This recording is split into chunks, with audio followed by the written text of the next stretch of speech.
पश्चिम बंगाल दौरे पर पीएम मोदी। बंगाल के राज्यपाल सीवी आनंद बोस से पीएम ने की मुलाकात। पीएम मोदी से मिले सीएम ममता बनर्जी। कोलकाता में राजभवन में हुई दोनों की मुलाकात। पीएम से मुलाकात पर बोली सीएम ममता बनर्जी, ये राजनीतिक नहीं शिष्टाचार मुलाकात की कई मुद्दों पर चर्चा।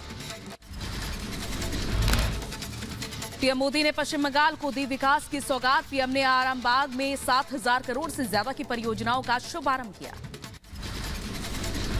बंगाल के आरामबाग से ममता पर बरसे पीएम मोदी। कहा संदेश खाली में जो हुआ उससे देश दुखी है। संदेश खाली में महिलाओं पर अत्याचार घटना से देश में नाराजगी।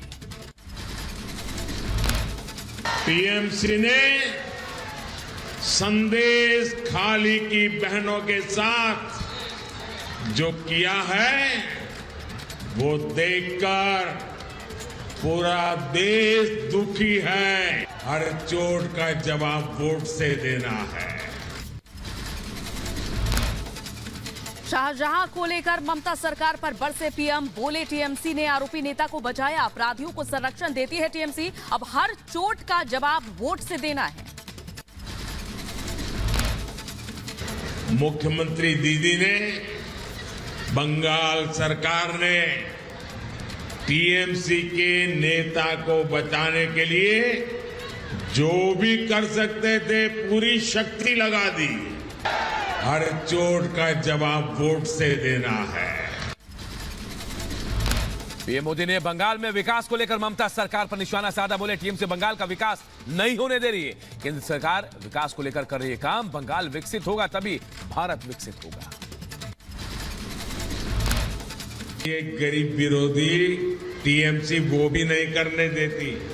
देश के करोड़ों लोगों को मोदी बीमारी में पैसा दे रहा है, बंगाल में नहीं दे पा रहा है क्योंकि टीएमसी मना कर रही है। भ्रष्टाचारियों पर पीएम मोदी का करारा प्रहार। कहा लूटने वालों को मोदी छोड़ने वाला नहीं। जिसने गरीब को लूटा उसे लौटाना ही पड़ेगा।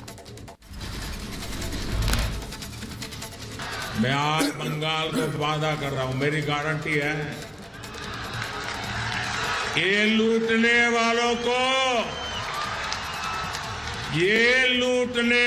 को लौटाना पड़ेगा।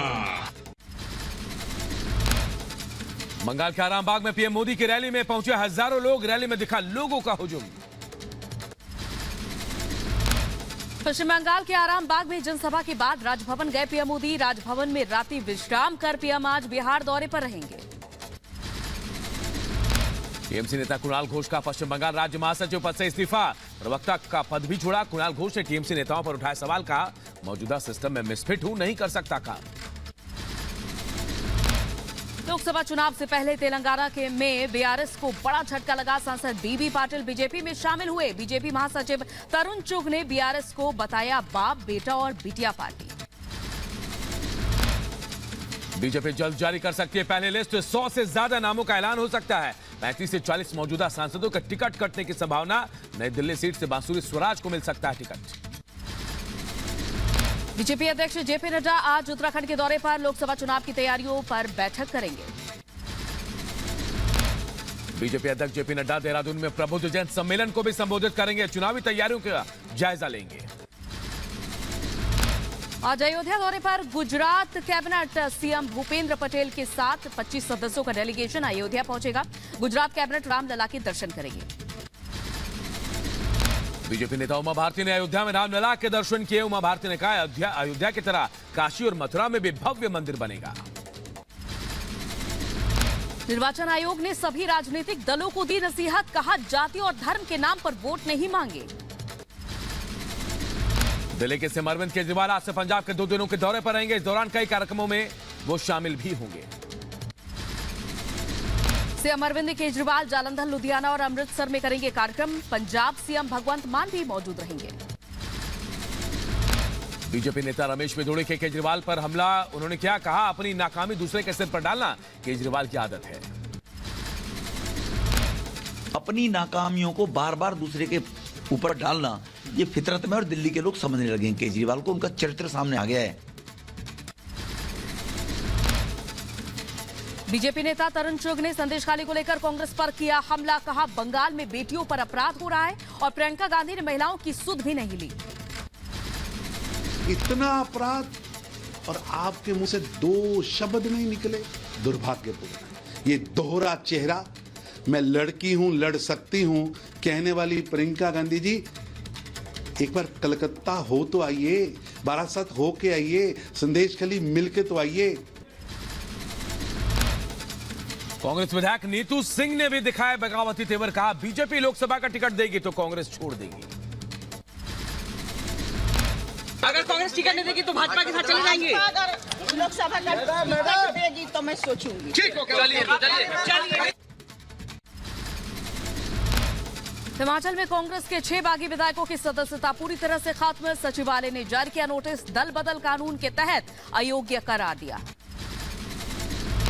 केंद्रीय मंत्री अर्जुन राम मेघवाल ने राजस्थान के पूर्व सीएम अशोक गहलोत पर निशाना साधा। कहा भजनलाल के काम को लेकर कांग्रेस बौखला गई है।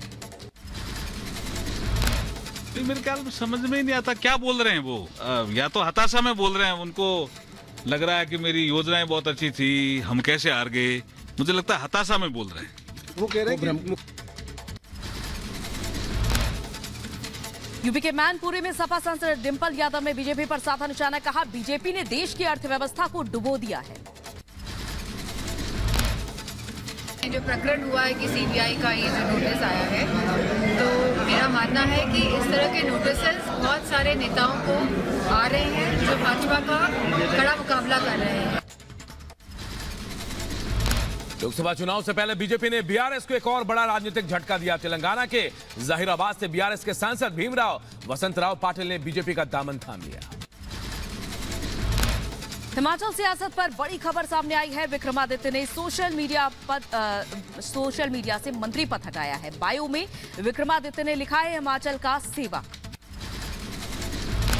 हिमाचल में रामपुर से विधायक नंदलाल को सुक्खू सरकार में मिला कैबिनेट का पद। विक्रमादित्य के खास है नंदलाल। बागी विधायकों पर हिमाचल के सीएम सुखविंदर सिंह सुक्खू का फूटा गुस्सा। कहा 6 काले नाग ईमान बेचकर बीजेपी के पास चले गए। बागी विधायकों की वापसी पर बोले सीएम सुक्खू वापस आना चाहते तो आ सकते हैं, आलाकमान से बात कर ले बागी विधायक। गुजरात कैबिनेट कहा जो अयोध्या का दौरा गुजरात कैबिनेट करेगी रामलला के दर्शन। सीएम शिंदे ने शरद पवार के लंच न्योते को लेकर लिखी चिट्ठी। कहा व्यस्त कार्यक्रमों के चलते आने को लेकर असमर्थ हूं। मणिपुर विधानसभा में एनआरसी को लेकर प्रस्ताव पास। सीएम बीरेन ने राज्य की सुरक्षा और अखंडता के लिए एनआरसी को बताया जरूरी।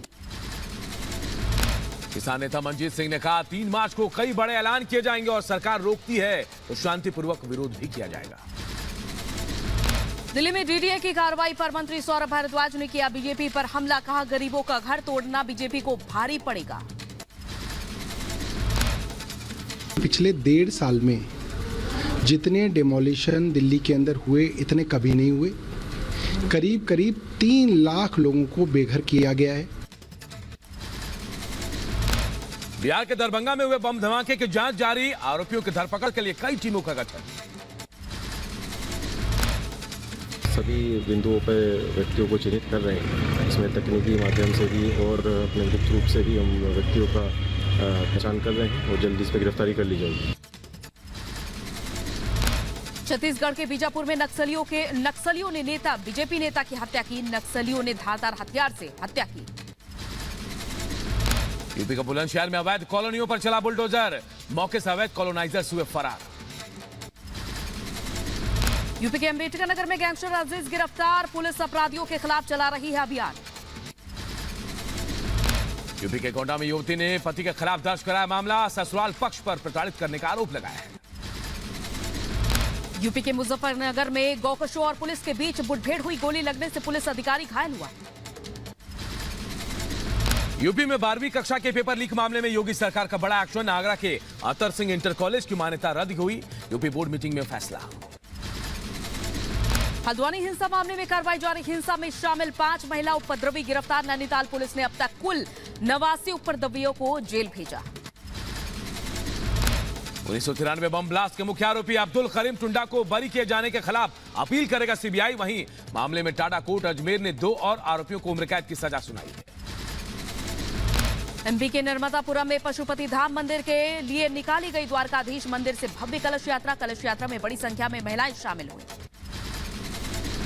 पेटीएम पेमेंट्स बैंक को एक और झटका, मनी लॉन्ड्रिंग के आरोप में फाइनेंशियल इंटेलिजेंस यूनिट का एक्शन, 5 करोड़ 49 लाख रुपए का जुर्माना लगाया।